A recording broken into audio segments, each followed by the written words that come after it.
In the quiet suburbs of Austin, Texas, where every house looked calm from the outside but hid storms within, lived Emily Carter, a 26-year-old night shift nurse known for her honesty, soft voice, and the kind of heart that believed everyone deserved a second chance. She worked double shifts to pay her late mother's medical debts, and every night she walked home past houses glowing with warm American porch lights, imagining a life where she didn't have to worry about bills or loneliness. But one cold November night, the night that changed everything, she opened the wrong door.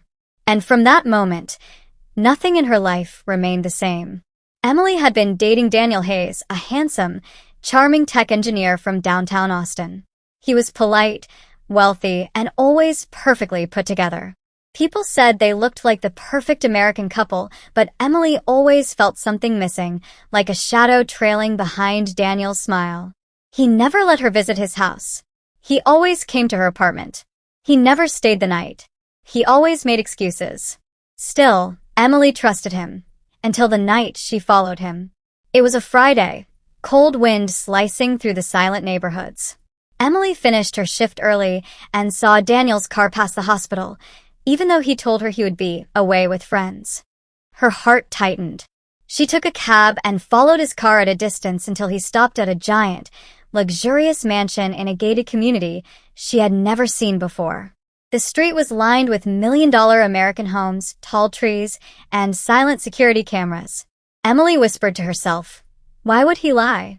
When Daniel entered the house, he didn't check if someone was behind him. He walked in as if he belonged there.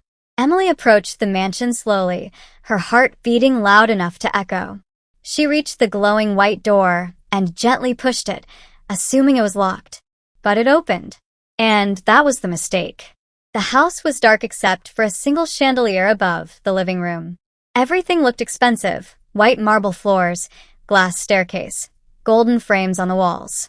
Emily's breath turned cold. Then she heard crying. A woman's voice. Emily froze near the staircase. The crying came from upstairs. Step by step, she followed the sound until she reached the last room in the hallway. The door was half open. She peeked inside, and what she saw changed her life forever. A woman, young, pale, shaking, was tied to a chair. Her wrists were bruised. Her clothes were torn. She looked directly at Emily and whispered, "Please help me before he comes back." Emily's blood froze. Before she could move, footsteps echoed behind her.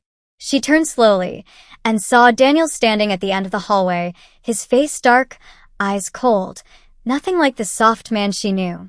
"Emily," he said quietly, "you weren't supposed to be here." His voice was calm. Too calm.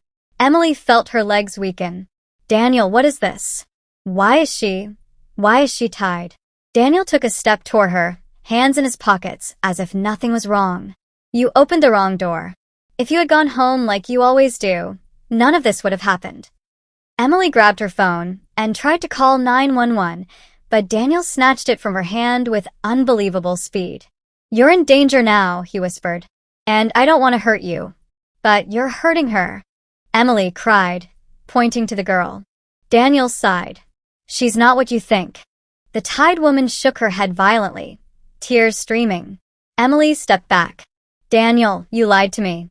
"Who are you really?" He smiled. "Someone you fell in love with, but also someone you never truly knew."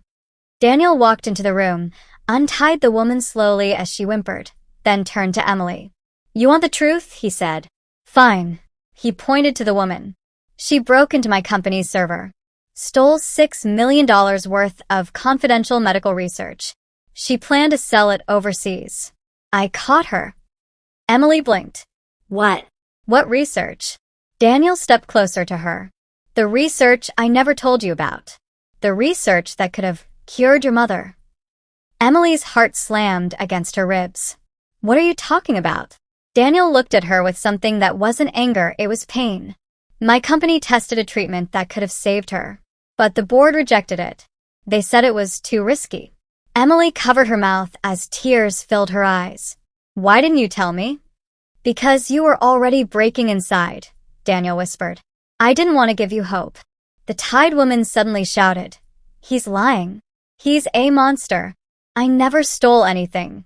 He kidnapped me. Daniel grabbed her by the arm. She screamed. Emily felt her entire world tearing apart. Let her go, Daniel. Daniel hesitated. For the first time, Emily saw fear in his eyes. Not fear of being caught, but fear of losing her. Emily, if I let her go, everything I've worked for will crumble. They'll lock me away. You'll never see me again. Emily trembled. Daniel, she is a human being. You can't do this. The woman cried louder. Please. He's not who you think. And something inside Emily snapped. She grabbed a heavy vase from the table and smashed it on Daniel's arm. He yelled. The woman broke free, and both girls ran through the hallway, down the stairs, and out the door. But Daniel wasn't far behind. Emily and the woman sprinted into the street, screaming for help. A neighbor's porch light turned on. Someone opened a window. A barking dog echoed through the night. Daniel stopped at the doorway because he knew he couldn't drag them back without witnesses. Emily rushed to the nearest house, banging on the door until a man opened it and called 911 immediately. Within minutes, sirens filled the neighborhood. The police stormed Daniel's mansion while Emily collapsed on the ground, shaking uncontrollably. The tied woman hugged her tightly. You saved my life, Emily whispered. I almost lost mine. A week later, after the arrest, an FBI investigator visited Emily. He placed a file on her table. You should know the truth, he said. Inside the file were documents proving the woman was indeed a cybercriminal, wanted in 3 states. She had stolen research files. She had attempted to sell them. And Daniel was telling the truth about the medical research. Emily's heart stopped. So, Daniel wasn't a criminal, she asked quietly. The investigator shook his head. He used unlawful methods, but he was trying to stop a major crime. He tried to handle it himself instead of calling us. That's why he's still in custody. But he wasn't evil. Emily felt tears fall down her cheeks.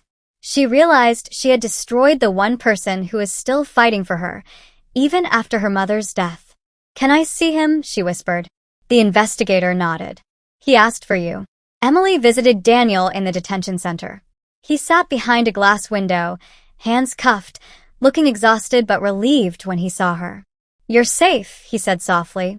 Daniel, I'm sorry, she whispered. I didn't know the truth.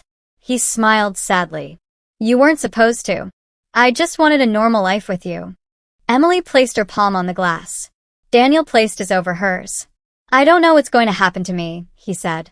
But Emily, everything I did because I wanted to protect you and the research. I wanted to save lives. Tears rolled down Emily's face. And all this time, I thought you were the villain. Daniel whispered. Sometimes the hero looks like the monster because no one sees the war he's fighting.